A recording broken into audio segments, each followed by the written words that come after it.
Hi, we're in book 3, and we are at part 4 of book 3. This is Stories of Samuel and Saul. And the first story has a beautiful painting by Corinne B. Dillon. Corinne B. Dillon. Okay, I'll show you what it is. Okay, this is the painting.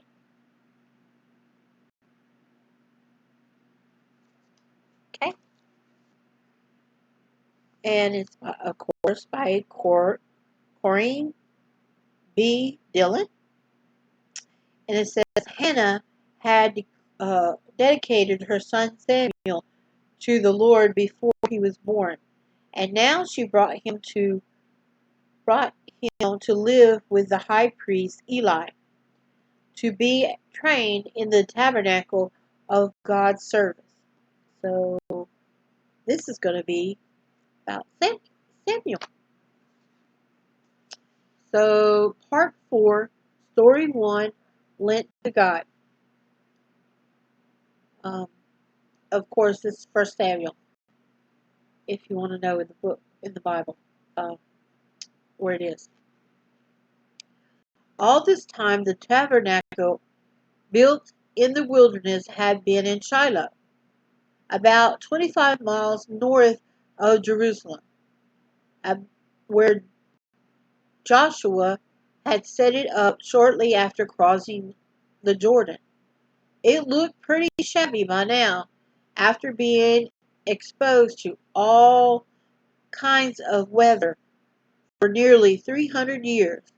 But it was still the center of worship for all who were faithful to to the God of heaven. Inside was still the ark and the seven branch candlestick and the altar of incense and the table of showbread, which young Bezalel, Bezalel, Bezalel,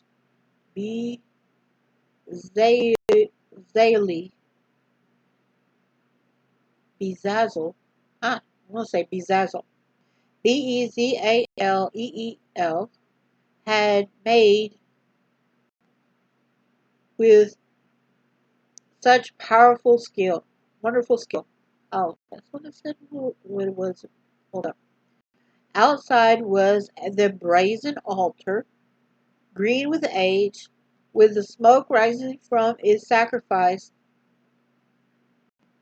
just with the smoke rising from a sacrifice just offered upon it. Eli was the high priest now, a weak man, nothing like Aaron or Eleazar, who had held the office at first. His two spoiled boys, Hophni and Phinehas, I know that's Phineas,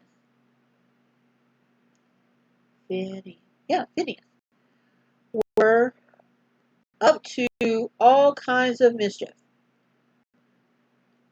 Hophni and Phinehas, Hophni,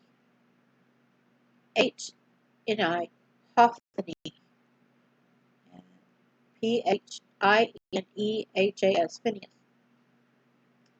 were up to all kinds of mischief, and because of their bad example, people visit the tabernacle were beginning to lose all respect for the holy place, which is true, because they were stealing people blind. That's what it says. They were stealing people blind. As you can imagine, God was displeased, and he began to look for another leader. One day, as Eli was sitting on a seat by one of the tent posts, his attention was drawn to a woman who was acting in a strange way. She seemed to be making faces and talking to herself, and Eli came to the conclusion that she must have been drunk. Seeing a change, seeing a change to do something about wait, seeing a chance to do something about stopping the wickedness going around in the tabernacle, he scolded the woman severely and told her to stop drinking. I'm not drunk, she said. I just, I'm just too sad to speak. I was only pouring my heart out to God. Now Eli was sorry that he had spoken so harshly and asked her what was the trouble. In other words, he judged her. Then Hannah told her story. She said she had married a kind man named Elkanah. Elkanah. Elkan. Elkanah. Yeah, sounds right. But she didn't have a baby. And now, and oh, how she wanted a baby. Her friends had babies, lots of them, but she didn't have one. Not a single one. It seemed unfair, so she was kind of jealous about not having a baby. She cried and cried about what she felt sorry. And she cried and cried about it until she couldn't cry any more. Her husband said to her, Am I am am not I better than 10 sons? But of course he didn't understand how she felt. Because back then you had children, a woman was considered fruitful and worthy if they had children. And of course he had another wife too, and the other wife had children too. And she prayed again and again about it, but nothing had happened. Now she had come to the tabernacle once more to ask God to please help give her a baby, and soon. And if he should do so, she said eagerly, I will give him to the Lord all the days of his life. Eli, Eli's heart was touched. Go in peace, he said to her, and God grant your prayer. Hannah stopped sobbing. A beautiful smile spread over her tear-stained face. From that had from what Eli just had said, and the way he said it, she felt sure her prayer would be answered, and she went home happily for the first time in years. God answered her prayer. In no time at all, or so it seemed to her, a loving baby boy arrived, and she called him Samuel. Samuel means asked of God. So it was very fitting that Hannah should call her precious baby by that name. How glad she was to have a little boy all her own. What made her happier still was the thought that this dear bundle of love had come to her straight from heaven in answer to her prayers.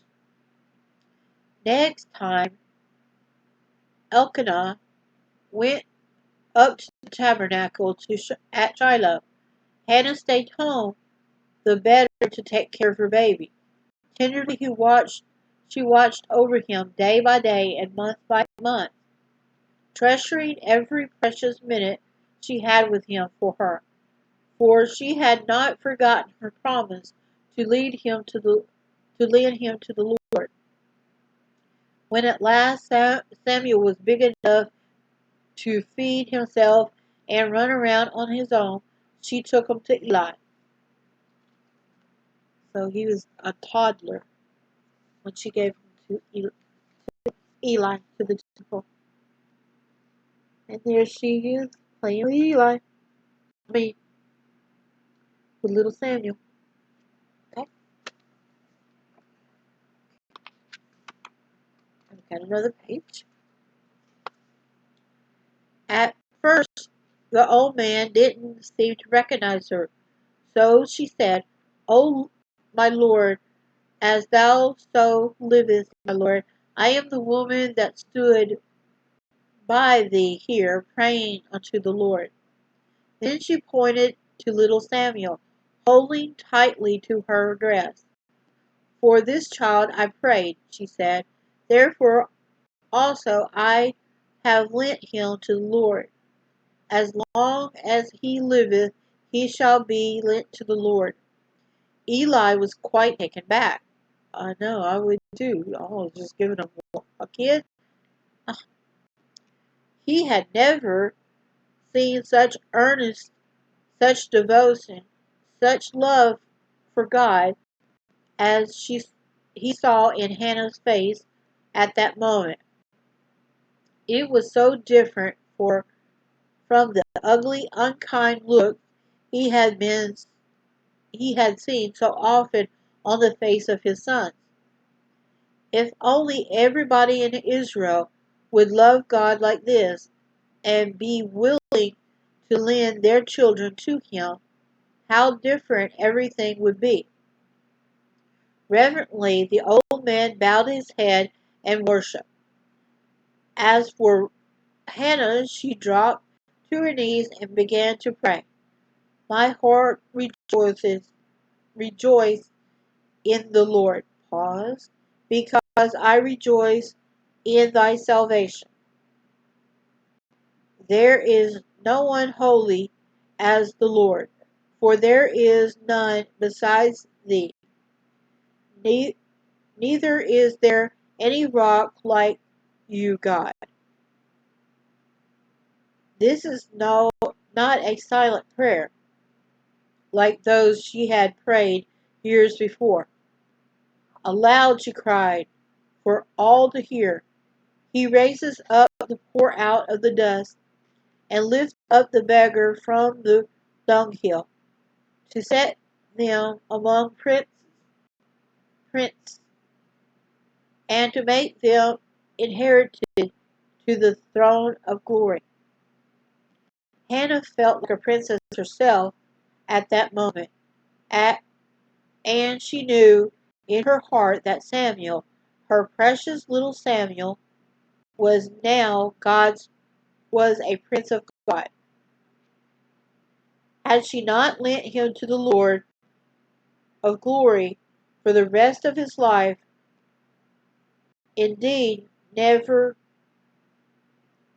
indeed, forever and ever. And then it has a little picture of Hannah praying down at the bottom,